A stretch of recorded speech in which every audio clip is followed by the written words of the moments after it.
Movie के start में हम राजश्री त्रिदेवी नाम की एक लड़की को देखते हैं जो कि मेरठ में रहती है। उसका सपना है कि वो एक स्पोर्ट्स प्रेजेंटर बन जाए और वो रोज यही सपना देखती रहती है, लेकिन इसकी मॉम इस चीज में इसका साथ नहीं देती। वो चाहती है कि जल्द से जल्द राजश्री की शादी हो जाए। उसकी मॉम उसके लिए हर टाइम कोई ना कोई लड़का देखती रहती है और ये राजश्री को बिल्कुल भी पसंद नहीं था और लड़के भी उसे उसके ओवर साइज होने की वजह से उसे रिजेक्ट कर देते हैं। लेकिन इस चीज से राजश्री को घंटा भी कोई फर्क नहीं पड़ता था, क्योंकि उसका फोकस तो उसके गोल पर था। वो अपने खुद के वीडियोस क्रिएट करती, उन्हें एडिट करती और उन्हें पोस्ट भी कर देती थी ताकि वो एक दिन दिल्ली जाकर स्पोर्ट्स प्रेजेंटर बन ही जाए। इसके बाद हमें सायरा खन्ना को दिखाया जाता है जो कि मॉल में लड़ रही थी, क्योंकि उसे मॉल में एक्सेल साइज दिया गया था जो कि उसे फिट नहीं आ रहा था। वो मैनेजर से इस बात पर लड़ रही थी कि एक्सेल साइज है ही नहीं, क्योंकि उसे एक्सेल साइज फिट आ जाता है। मैनेजर उससे पैसे पे करने के लिए कहता है और वो वहाँ से चली जाती है। सायरा और उसकी फ्रेंड की बातों से हमें पता चलता है कि सायरा का एक बॉयफ्रेंड है जिसका नाम वीरेन है। सायरा की फ्रेंड उसे बिल्कुल भी पसंद नहीं करती। उसका कहना था कि वीरेन उसके बिल्कुल भी लायक नहीं है, वो बस सायरा का यूज अपने काम के लिए कर रहा है। क्योंकि सायरा एक डिजाइनर थी और वीरेन लुधियाना से एक मॉडल बनने के लिए आया था, तो सायरा उसके लिए सिर्फ डिजाइन करती थी और उसकी फ्रेंड का कहना था कि वो सायरा का यूज सिर्फ उसके काम के लिए कर रहा है। लेकिन सायरा वीरेन से प्यार करती थी, इसलिए वो उसकी बातों को इग्नोर करती थी। इसके बाद वो वीरेन की पार्टी में चली जाती है। वीरेन की पार्टी में उसके कुछ फ्रेंड्स आए हुए थे और जब वो वीरेन के फ्रेंड से बात करती है तो उसे पता चलता है कि उसके फ्रेंड्स भी उसके बारे में यही सोचते हैं कि वीरेन सायरा का सिर्फ यूज कर रहा है। लेकिन सभी लोग प्यार में अंधे हो जाते हैं, तो सायरा भी यहाँ पर अंधी बनकर इन सबको इग्नोर कर देती है। इसके बाद सायरा के भाई की कॉल आती है। सायरा के भाई जहाँ पर काम करते थे वहाँ के लोगों को सायरा के डिजाइन बहुत ज्यादा पसंद आते हैं, इसलिए वो सायरा को स्पॉन्सर करना चाहते थे ताकि वो सायरा का ट्रैवल व्लॉग बना सके। और सायरा डिसाइड करती है वो अपना ट्रैवल व्लॉग लंदन में शूट करेगी, क्योंकि वो लंदन में पैदा हुई थी। वैसे तो उसके पेरेंट्स इंडिया में रहते थे, लेकिन जब वो पैदा हुई तो उसके पेरेंट्स लंदन में थे। ये सारी बातें वो वीरेन को बताती है। वीरेन ये सुनकर बहुत ज्यादा एक्साइटेड हो जाता है। वहीं दूसरी तरफ राजश्री भी अपनी मॉम को बताती है कि उसका सपना है कि वो स्पोर्ट्स प्रेजेंटर बने, लेकिन उसकी मॉम उस पर चिल्लाने लगती है कि तुम 30 साल की होने वाली हो, क्योंकि जब उसकी मॉम 30 साल की हुई थी तो उनका वजन कम नहीं हुआ था, इसलिए वो चाहती थी राजश्री की शादी उसके 29 ईयर्स होने से पहले ही हो जाए।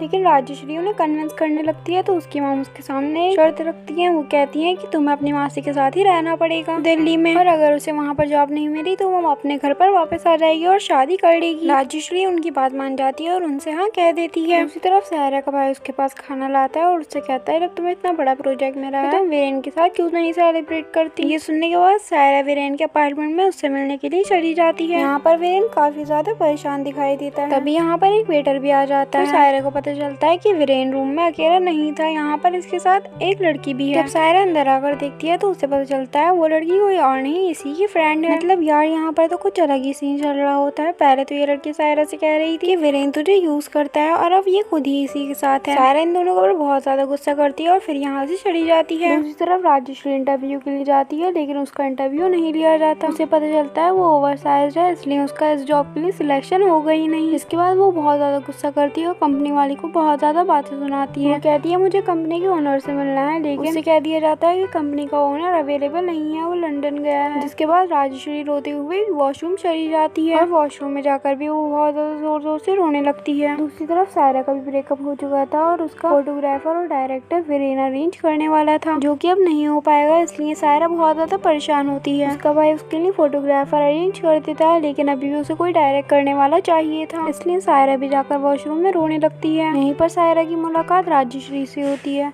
ये दोनों एक दूसरे का गम बांटती हैं और यहीं पर इन दोनों की दोस्ती हो जाती है। राजश्री सायरा को अपने वीडियोस वगैरह दिखाती है कि वो कैसे काम करती है और कैसे उसने इतना सारा नॉलेज इकट्ठा किया है। सायरा जब राजश्री की वीडियोस वगैरह देखती है तो वो उसे एज अ डायरेक्टर काम पर रख लेती है और वो उसके साथ लंदन भी चल सकती है, इससे उसे मेरठ वापस जाकर किसी लड़की के साथ शादी नहीं करनी पड़ेगी। राजश्री भी इस बात के लिए मान जाती है। वो सोचती है इसमें उसे कुछ न कुछ अपॉर्चुनिटी तो मिल ही जाएगी। वो अपनी मॉम से झूठ बोल देती है कि उसे जॉब मिल गई है और उसे आगे काम के लिए लंदन जाना होगा। जिसके बाद वो अपनी मौसी का अपार्टमेंट छोड़कर सायरा के साथ शिफ्ट हो जाती है। इसके बाद उनके लंदन जाने की तैयारी शुरू हो जाती है। सायरा के भाई ने उनके लिए जो फोटोग्राफर अरेंज किया था उसका नाम था श्रीकांत। तक वाइल्ड लाइफ फोटोग्राफर था और वो पहली बार फैशन डिजाइनिंग में फोटोग्राफी करने जा रहा था। फाइनली वो तीनों लंदन के लिए निकल जाते हैं। लंदन जाने के बाद उनकी सबसे पहले मुलाकात होती है जोरावर रहमान से। सायरा उसे पहले गलती से ड्राइवर समझ लेती है, लेकिन इनके प्रोजेक्ट का प्रोड्यूसर था। जोरावर को हम पूरी मूवी में जो ही कहेंगे, क्योंकि वो अपने आप को पूरी मूवी में जो ही कहता है। जो उन्हें आइडिया देता है कि वो एक एक कर सेटअप नहीं बनाएंगे क्योंकि उनका बजट कम है और जिस लोकेशन पर ये शूट करेंगे वहाँ पर जो भी ब्यूटीफुल लेडी होगी उससे जाकर रिक्वेस्ट करेंगे कि वो इनकी शूट में मॉडल बन जाए। ऐसे इनका काफी ज्यादा खर्चा बच जाएगा। आइडिया सबको बहुत ज्यादा पसंद आता है। इसके बाद ये काफी ज्यादा लोकेशंस पर जाकर शूट करते हैं। इन लोगों का काम चल ही रहा था तभी राजश्री जो को सायरा के बॉयफ्रेंड के बारे में बता देती है और अपने बारे में भी बता देती है। इसके बाद जो के मन में सायरा के लिए फीलिंग्स डेवलप होने लगती हैं। वहीं दूसरी तरफ श्रीकांत भी राजश्री के लिए ऐसा ही कुछ फील कर रहा था। वो राजश्री को सरप्राइज देता है। एक्चुअली उसने राजश्री के लिए एक इंटरव्यू प्लान किया था कि वो कपिल देव का इंटरव्यू लेगी। ये सुनकर राजश्री बहुत ज्यादा खुश होती है। एक्चुअली जो ने कपिल से झूठ बोला था कि उनका एक एनजीओ है जिसके लिए ये उसका इंटरव्यू लेना चाहते हैं। ऐसे ही राजश्री का सपना भी पूरा हो जाता है और वो कपिल का इंटरव्यू लेती है और ये सभी उसका इंटरव्यू रिकॉर्ड करते हैं। कपिल राजश्री की बहुत ज्यादा तारीफ करता है कि उसका काम बहुत ज्यादा अच्छा है। ये सुनकर राजश्री को अपनी काबिलियत पर और ज्यादा भरोसा हो जाता है। वो अपने आप पर प्राउड फील करने लगती है। इस बात को वो अपनी मम्मी को बताती है लेकिन उसकी मम्मी को इस बात का कोई भी फर्क नहीं पड़ता। वो उससे कहती है कि तुम जल्द से जल्द घर वापस आ जाओ क्योंकि उन्होंने उसके लिए एक लड़का देख रखा होता है जिसका नाम योगेश होता है। उससे उसकी शादी कराना चाहती हैं। ये सुनकर राजश्री को बहुत ज्यादा बुरा लगता है। वो सोचती है कि उसने इतना ज्यादा काम किया लेकिन उसकी मम्मी को कोई कदर नहीं है। लेकिन उस दिन वो चारों राजश्री के अचीवमेंट को सेलिब्रेट करते हैं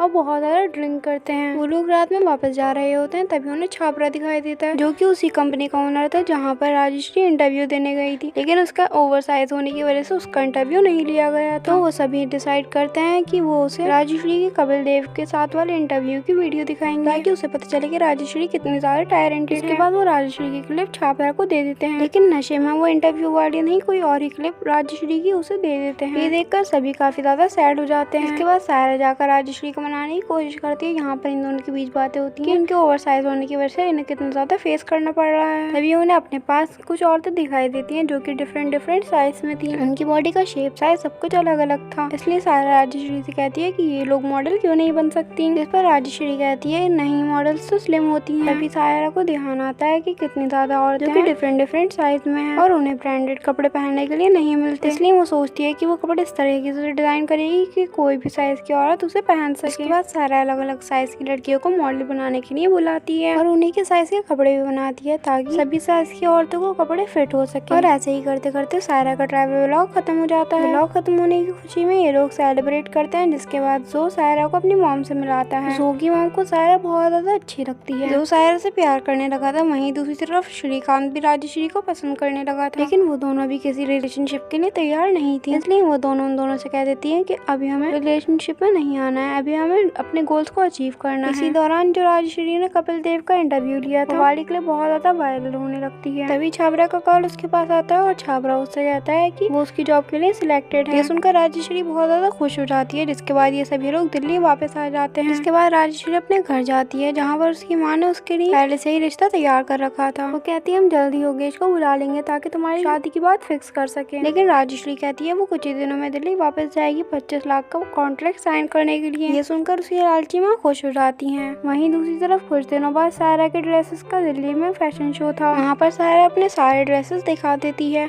जो कि उसने डिफरेंट साइजेस की वुमेन्स के लिए डिजाइन किए थे। वहाँ पर सभी को उसके डिजाइन बहुत ज्यादा पसंद आते हैं और फाइनली वो एक डिजाइनर बन जाती है। राजश्री भी उसका साथ देती है और वो उसके शो में मॉडल बनकर जाती है और फाइनली वो दोनों अपने गोल्स अचीव कर लेती हैं। और दूसरी तरफ श्रीकांत और जो ने इम्प्रेस करने में लगे हुए थे और इसी के साथ ये मूवी यहीं पर एंड हो जाती है। गाइस अगर आपको वीडियो अच्छी लगी वीडियो लाइक कर दो, चैनल को सब्सक्राइब कर दो और बेल आइकन कॉल पर करना बिल्कुल भी मत भूलना। मिलते हैं नेक्स्ट वीडियो में, तब तक के लिए बाय बाय।